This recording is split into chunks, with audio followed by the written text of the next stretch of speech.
السلام عليكم ورحمة الله وبركاته. داود الكلانتي وعانو وناكسن كسو دوادا وركو قدن بيه الصوماليا وركو إذيها يباران شنال وحاكمدا قد دا رئيس وزارو وحل ساري حالنتي حصرديه كدعي مقدشو او قوانا كسو ساري رئيس الوزار الروبلة ايا شيغي إناي تهي قول أسوهو يتي شعبك الصوماليين دحوين قورقور ايا وحا او شيغي إنو تاقيرسن يهي gudida khilaafaadka heshiiskaas ay ka gaareen xalka siyaasadda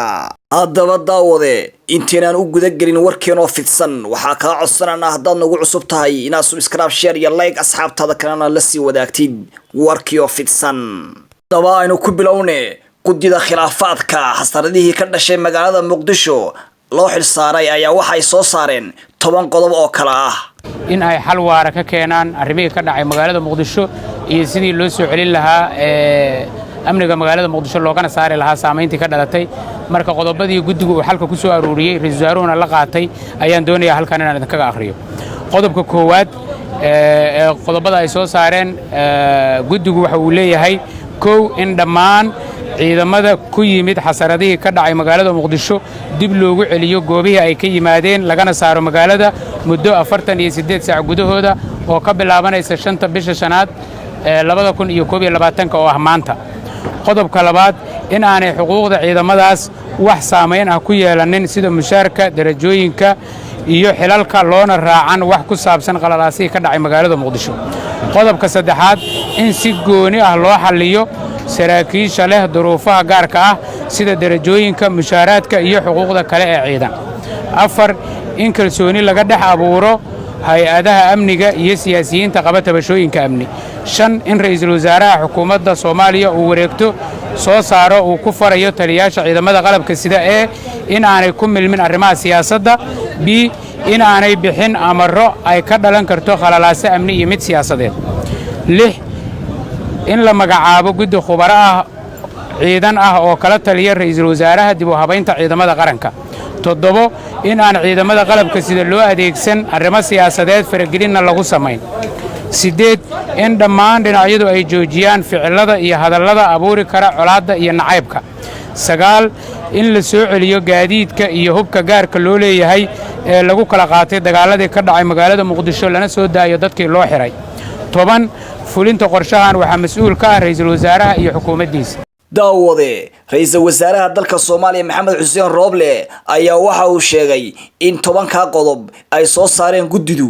uu dhammaan ugu hambalyeeyo shacabweynaha ummadda Soomaaliyeed ay tahayna guul u soo hooyatay khudbadiisina waxa kamid ah ay hadaladiisii sida tan waa maalin farxad weyn iyo guul u soo hooyatay shacabka Soomaaliyeed gaar ahaan shacabka magaalada Muqdisho oo aan rajaynayo inay maanta wixii ka bilowda ay nabad ku naaloon doonaan nabadii hore u jiri jirtay ay dib ugu soo noqon doonto waxaan rabaa halkan inaan ka xuso far kaliya foolma dhaqdo waxaan rabaa dhammaantiin inaad mas'uuliyadda ila qaadeen guddiga fulinta guddiga waa inuu igu daba galaa oo hawsha sidii loogu rabo ugu qabtaa madaxweynayaasha hore waxaan ka codsanayaa madaxweynayaasha maamul goboleedyada iyo ra'iisul wasaarihii hore iyo musharaxiinta dhammaanteen mas'uuliyadana saaran Roble kaliya lagu halaynin sababtoo ah doorashadii dirsateen inaad idin maamulo cadaalad iyo si nabadgelyo si xor ay u dhacdo marka tan hadii liisi saaro hadda taasaan gacantayda ka baxayso marka waxaan rabaa gacanayaad in kaga baahanahay insha Allah hadaysan waa doontii dhinac ka duleeshamin marka gacanayaad in kaga baahanahay shacabka Soomaaliyeed gaar ahaan shacabka Muqdisho waxaan leeyahay idinkana gacanayaad in kaga baahanahay maanta wixii ka dambeeyo mas'uuliyadda amniga waxaan rabaa inay adkeeyaan hay'adda booliiska Soomaaliyeed oo ah hay'adda ugu sareysa amniga magaalada Suways waxaan rabaa hay'adda booliiska Soomaaliyeed ciidamada booliiska Soomaaliyeed inaan amro faro inay ilaaliyaan amniga muwaadinka Soomaaliyeed inay ilaaliyaan amnigayga amniga madaxweynaha amniga musharaxiinta iyo amniga qof kasta oo Soomaaliyeed saadarteed waxaan rabaa inaan cidna lagu xadgudbin cidna dib loo geysan in la ilaaliyo kaliya oo amniga qof kasta oo Soomaaliyeed marka taas ayaan farayaa waxaan kaloo rabaa halkan inaan ka sheego walaalahay musharaxiinta ah insha Allah waa idinka ballan qaadayaa inaan qofna xigsan doonin waa idinka ballan qaadayaa in doorashadaasi xor iyo xalaal ay ku dhacayso marka insha Allah qalbigiina khayr u sheega laakiin gacana idinkaga baahanahay haddaan aragiina waayo hadda biyaha meeshaas ka soo galaan la socda ciidamada waxaan leeyahay inay sida ugu dhaqsiyaha badan goobahooda ay ku noqdaan ayaan farayaa qof ciidan oo lagu xadgudbayo ma jiro ciidanku ma lahan xaafid iyo mucaarid ciidanku ma lahan kana qaldanaa iyo kana saxsanaa ciidanku waa mid ciidanku waa ilaaliyaha guud ee qaranka ciidanku waa la dagaalaha al-shabaab argagixisada al-shabaab marka waxaan leeyahay ciidanka midnimada adkeeya daawade madaxweyne qorqor ayaa isna dhankiisa waxa uu soo dhaweeyay guddida heshiiska ay gaareen ee 10 qodob ka kooban badiisina waxaa ka mid ah sida tan ra'iisul wasaaraha xukuumadda federaalka Soomaaliya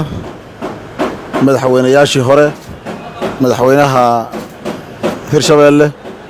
ra'iisul wasaarihii hore dhammaan madaxda murashaxiinta wasiirada xildhibaanada magac kasto lagu joogo salaamu calaykum waraxmatullaahi wabarakaatuh runtii waa munaasabad aad iyo aad u qiimo badan inaan joogno galabtana ay tahay fursad weyn waa munaasabad lagu soo bandhigay xalka shaqaaqooyinkii dhacay oo ka dhacay magaalada Muqdisho laga gaaray waa u mahad celinaynaa ra'iisul wasaaraha iyo guddigii uu saaray oo ka soo shaqeeyay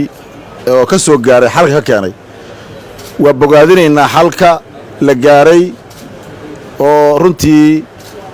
caqabadihii iyo xaaladihii jiray meesha ka saaray waxaan leenahay guul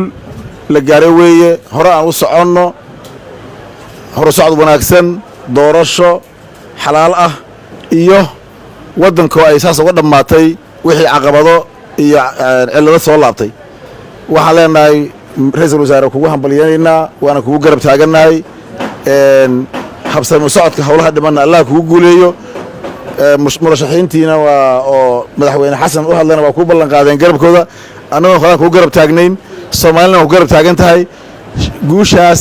la gaaray ayaana rabnaa in doorashada nagu dhamato insha Allah aad iyo aad mahadsantiin salaamu calaykum waraxmatullaahi wabarakaatuh daawada intaas ayay naga ahayd warkii ugu dambeeyay aad kala socoteen Baaraan Channel intaanu dib u kulmi doono waxaan leenahay amaana Allah